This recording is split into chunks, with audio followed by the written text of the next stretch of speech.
Whether you're in North or South Carolina or anywhere else in the world, enter the Cat Cave with Michael Davis, Ryan Frick, and Shannon Smith to listen to your favorite Carolina Panthers podcast, a part of the Keep Time Podcast Network and powered by the Fans First Sports Network video feed on Tobacco Road Sports Radio. What's up, guys? It's the Cat Cave.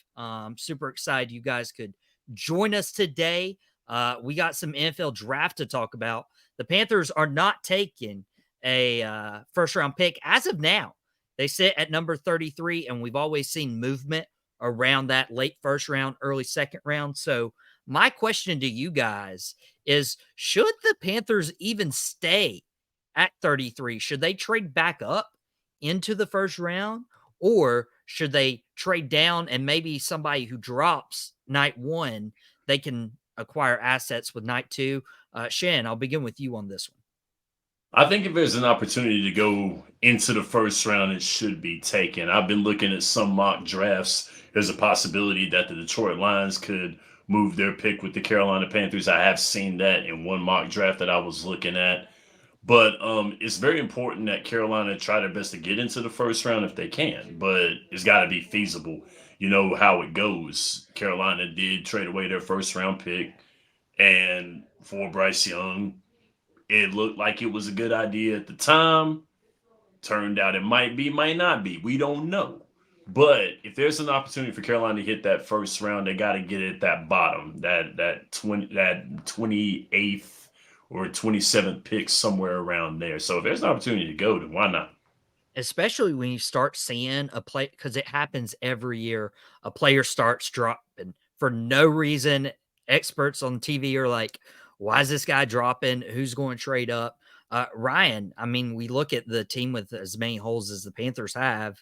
Should they trade up if one of these guys starts dropping?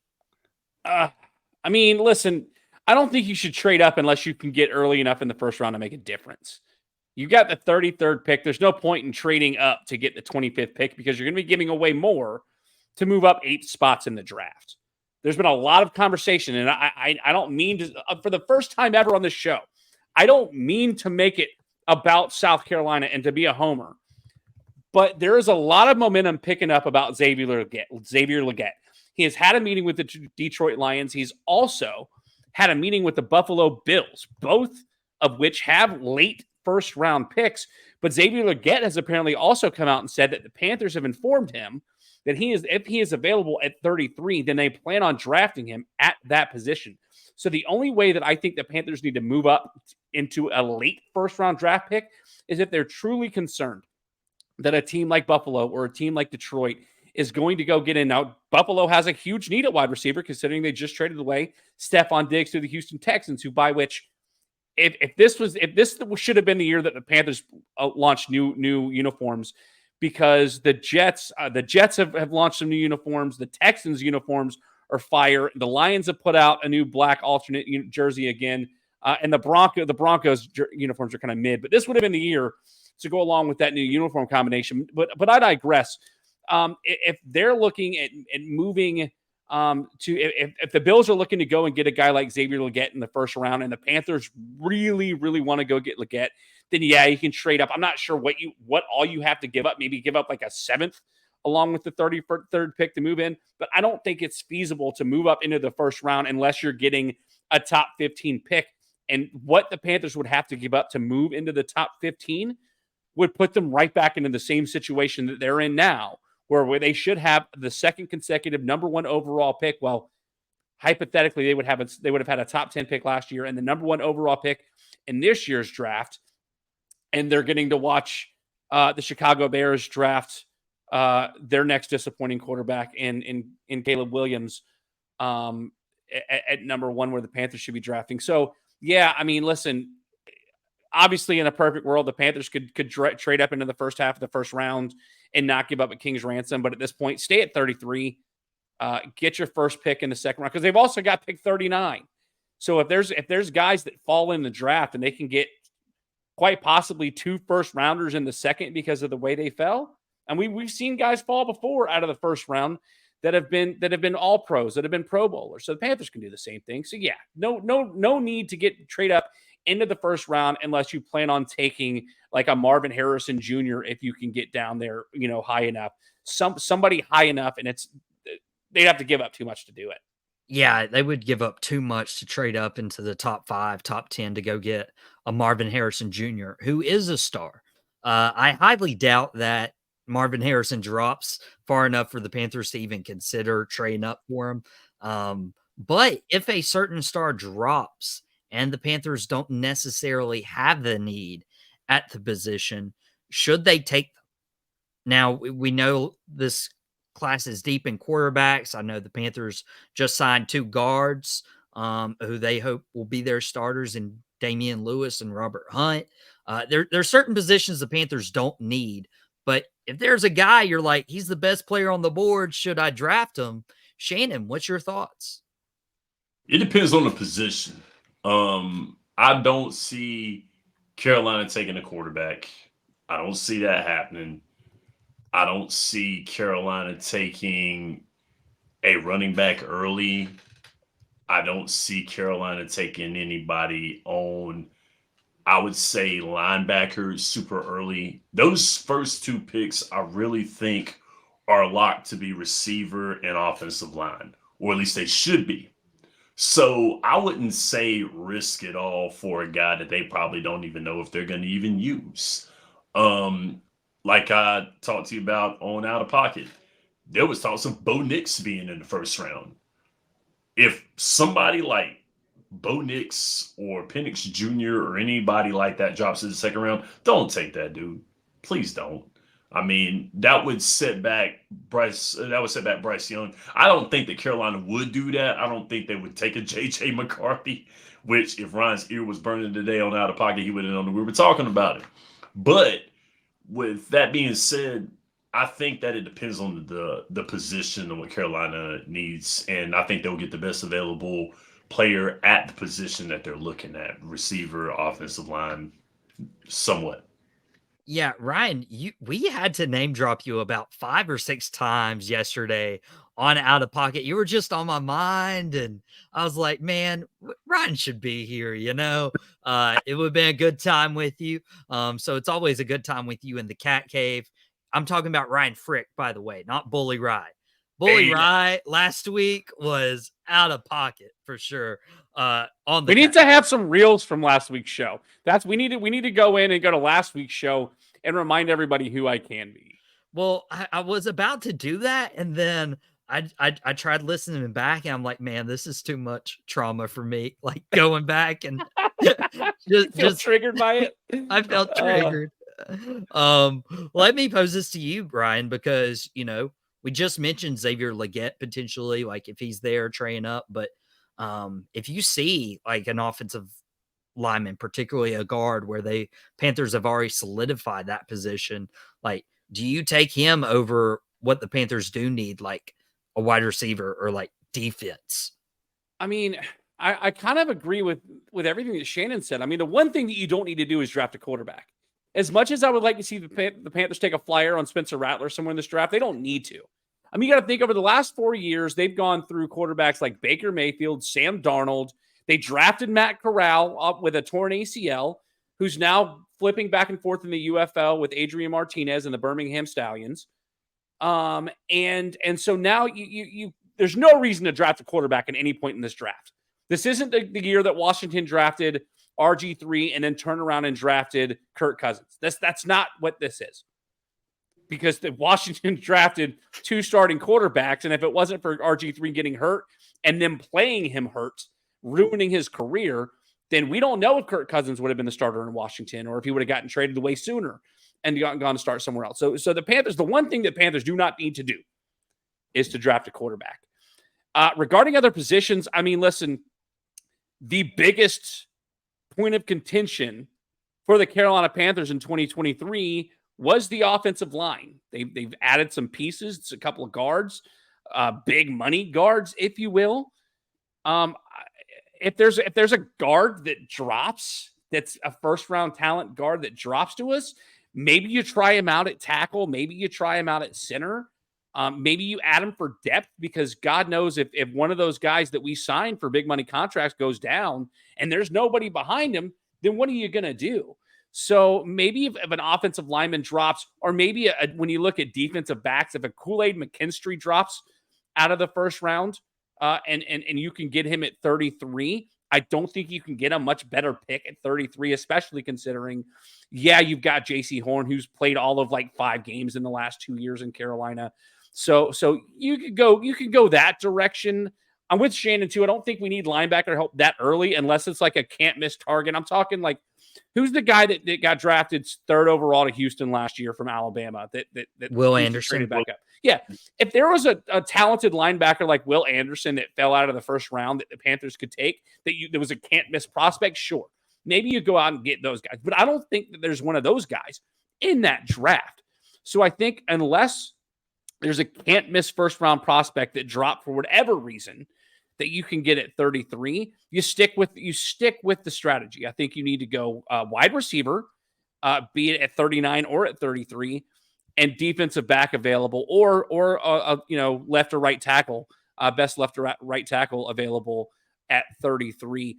I mean, listen, the Panthers have not done things in the last 2 to 3 years that make me confident that Dan Morgan has full control over who the Panthers are going to be drafting starting tomorrow. However, I would like to err on the side of optimism that with all the mistakes they've made, that maybe they start making some of the right decisions. Keep your picks. Don't give up a king's ransom to move back into the second half of the first round. Keep your picks. If Xavier Legette isn't available and you need to draft in another place, you'll have an entire night and almost an entire day to think about it, because you've got the night to sleep on it. If Legette has gone in the first round, you can think maybe there's a Xavier Worthy available, so on and so forth. So there's plenty of players that are going to be available at 33 that the Panthers can go get, with one, without having to trade into the first round, and two, without having to sort of go against their draft strategy just to make a splash in the draft. You know what I mean? Like, they don't need to. Like stick with the strategy, stick with what the needs of the team are, and don't be cute trying to be that, like, hey, we're gonna go draft Bryce Young number 1 overall, and then everybody questions that pick for the next 18 games plus. And I will say, we kind of touched on it. Ryan referenced Kirk Cousins, the RG3 draft. I would not be surprised if the Panthers do take another quarterback. Obviously not with pick 33, obviously not with pick 39, but if you're telling me like 4th, 5th round, if there's somebody there where you're like, he could back up Bryce, and if Bryce doesn't work out or Bryce gets hurt, Bryce is smaller. That has been the knock on him. Not saying it's a good idea. Who? But I don't know who it'd be. It's not Spencer Rattler. You're not going to get me to say that. I don't care if it's. I don't think Spencer Rattler needs to come to Carolina.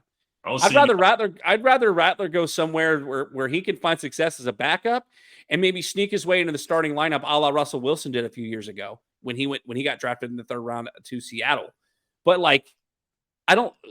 outside of Spencer Rattler, I don't see anybody dropping in the 3rd, 4th round at quarterback that the Panthers could go out and get. We got Shannon's guy, Bo Nix. Nah. Bo Nix ain't leaving the second. Listen, Bo Nix is going to be an awful NFL quarterback, but he's not dropping out of the 2nd round. He's going to get picked by somebody. It's going to. Somebody's going to take a flyer on him, and they're going to be as disappointed as the Panthers were last year, or as disappointed as the Bears are now drafting number 1 overall again. But again, it's that question. It wouldn't surprise me, but at the same time, it would go back to what I just said about the fact that the Panthers have the worst owner in all the sports, and it would be his decision to draft a quarterback instead of Dan Morgan, which defeats the purpose of bringing in a new general manager this year. So they don't need a quarterback. Let me throw 2 names out at you. Okay, one of them, Sam Hartman from Notre Dame. He obviously played some college ball at Wake Forest before.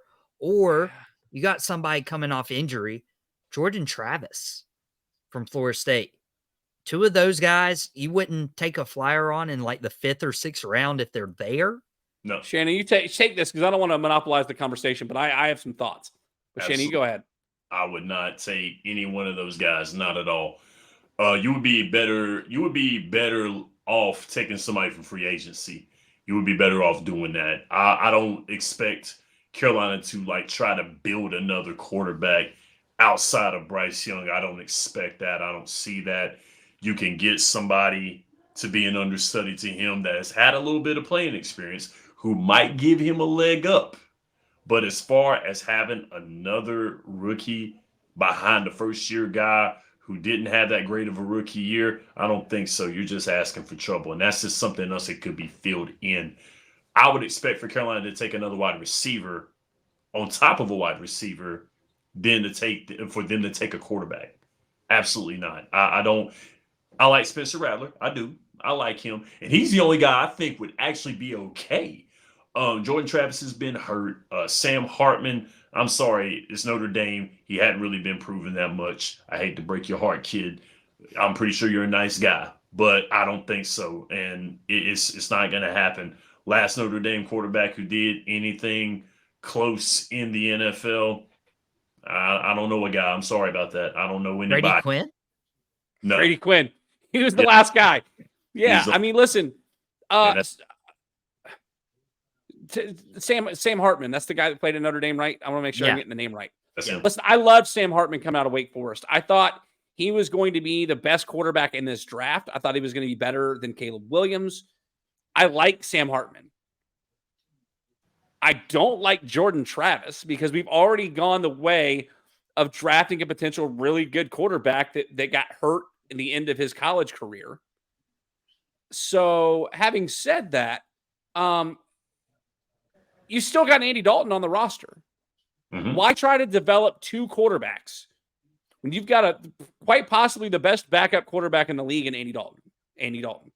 No need. You don't No. you don't need that. And especially, I mean, again, it would revert back to the fact that the Panthers have the worst owner in sports. And it would revert back to the fact that it would not be Dan Morgan making the decision. I don't think I let's just say it would not surprise me, but it would continue to infuriate me with the poor decision making by the Carolina Panthers front office. You don't need, like, again, Sam Hartman is to me one of those quarterbacks that hurt himself going to Notre Dame. Yes. If he had come out last year, Sam Hartman would have been starting quarterback for somebody last year. Like Sam Howell that started for Washington that got traded away. He would have gone above Sam Howell. I like Sam Hartman last year. Obviously, he didn't do himself any favors at Notre Dame. But Jordan Travis, I mean, why get another used up, banged up quarterback who's again, I think good because of his system, good because of who they played.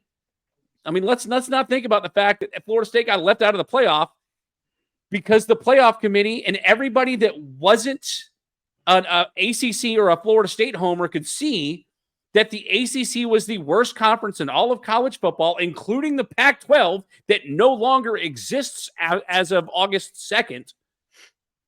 So, yeah, let's go take a quarterback out of that league to see what he can do in the NFL. I mean, he can't do much better than, I don't know, a Heisman Trophy winner that you drafted number 1 overall last year. No need to do that. I love you, Mike, but that was a bad take. I mean, it's not bad take, and it's not something I'm saying per se like I would do. Like, I feel like Bryce Young needs to be. I get it. Yeah. I feel like Bryce Young needs to be surrounded by the pieces. He needs an offensive line in front of him. He needs guys to throw to. He needs somebody to hand the ball off to. And then you need somebody on defense to where Bryce isn't going to have to be responsible for putting up 30, 35 points a game just to be in contention.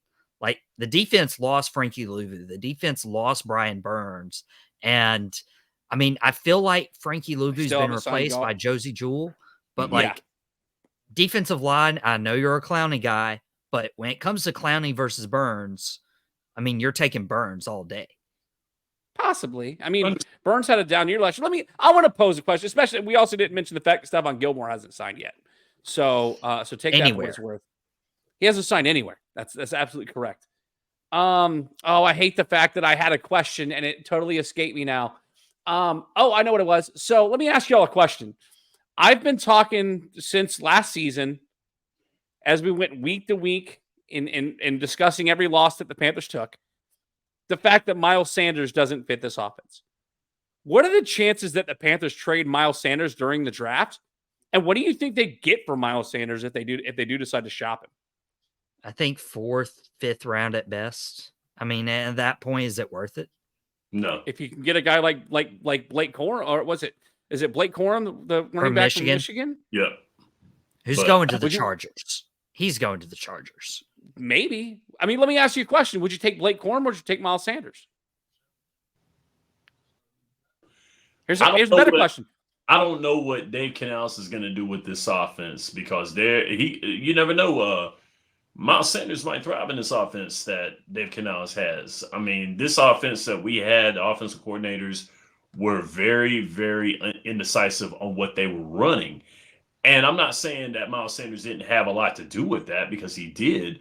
But when you have your play calling changing from week to week and you don't know what you're going to be running, 1 minute you're going to be running the football heavy, then the next week you're going to be passing the ball heavy, then the next week you're going to be running the football heavy. You don't know what's going on. So I can't sit back here and say that Miles Sanders is bad yet. But I think I'm with Mike on this one. I got to go with fourth, fifth round. And I think it's going to be less. I think it's going to be more harm than good. I mean, would you rather? I mentioned Blake Corum. Would you rather have Miles Sanders, or would you rather have a guy out of Southern Cal like Marshawn Lloyd? Marshawn Lloyd did pop up in our mock drafts Yeah.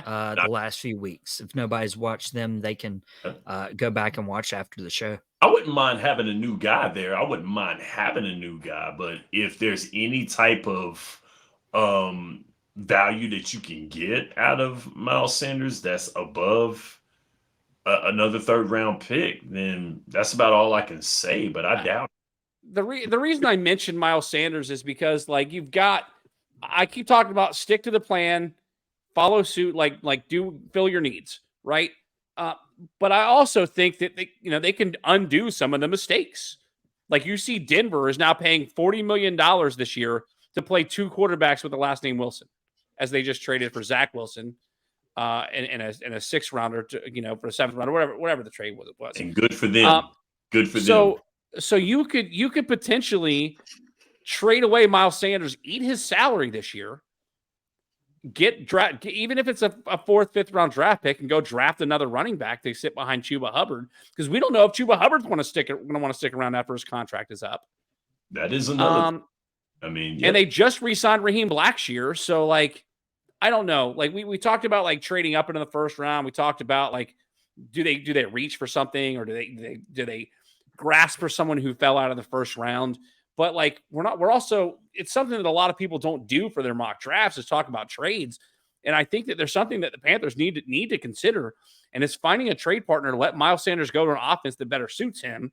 Because if you went back and looked at that Tampa Bay offense under Canales, Rachaad White was the guy. But Rachaad White, to me, at least from the eye test, looked a lot more like Chuba Hubbard than he did Miles Sanders. And so I think if you find a trade partner for Miles Sanders, I don't care what you get, as long as it's not like a 7th rounder, maybe you offer to eat half the salary for this year just to get rid of him, because last year he was the highest paid running back in the league, or highest paid running back out of free agency. Now this year's a lot different with all the new places and the new faces and whatnot, but I don't know. I think that's one move that they ought to be able to make that would make sense for them in this continued rebuild that we're probably going to see continue into 2025 and quite possibly into 2026 before we see real improvement with the Carolina Panthers. Go ahead, Shane. It's possible, though, to see him be traded. If there's a player that I can think of off my head that could be traded, it would be him. Yeah, we'll have to keep tabs on this throughout the coming months about what the Panthers do after this weekend. Of course, we'll be back next week on the Cat Cave, recapping whatever happens in the draft. Whether the Panthers do end up selecting in the 1st round, whether they keep those 2 picks in the 2nd round, and the rest of what they do on days 2 and 3 of the NFL draft. But we're going to let you guys get out of here. We also have more NFL draft content on Tobacco Road Sports Radio. Al Pocket will be covering it heavily over the next couple days, almost exclusively. And of course, we'll be here. You can follow us on our social media channels: Facebook, Instagram, Twitter, X at the Cat Cave _FFSN. You can go follow Ryan and Shannon as well on their Twitter handles. They have it on the screen at Tapouts and TDs. Shan is at podcast _Smitty. And then I think mine's on there too. B _ Michael Davis, because everybody wants to be Michael Davis. Yeah. But until next time, you can exit the Cat Cave, but listen to more pro wrestling references from me. Also, by the way, forgot to mention, I will have Brad Attitude on Drop the Mic this afternoon on Tobacco Road Sports Radio's YouTube channel. He's teaming up with Nick Namath, formerly known as Dolph Ziggler. They're wrestling JAC and Zuka King. Ryan knows some Zuka King. Zuka! Let's go.